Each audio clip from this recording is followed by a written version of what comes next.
Naneho ny fahavonona ny anarana ny tanàna Antananarivo Ramatoa Lalo Ravalomanana, loalisitry ny Antokotimo nandritra ny famoriam-bahoaka ny toto-tsaina androany tetsy amin'ny Magrobeoririka. Lalao Ravalomanana, loalisitry ny kandida, laharana fahaenina izay nampahafantatra tamin'ny vahoaka Antananarivo ny fandaranasany. Fandaranasa izay mizara enina lehibe.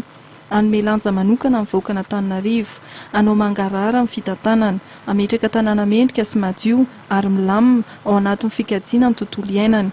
Hijery fampandrosoana maharitra ka ametraka paika manokana amin'ny fitantanana ny tsena rehetra eto Antananarivo ary hitondra vahaolana maharitra entina mahana ny olana fitohanan'ny fiara.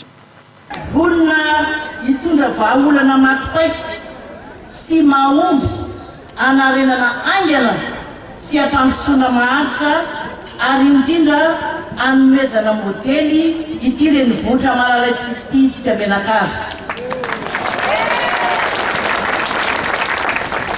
Izay ny lasa fa manomboka izao apetratsika amin'ny toerana maizy azy mamendrika azy Antananarivo renivohitra Madagasikara.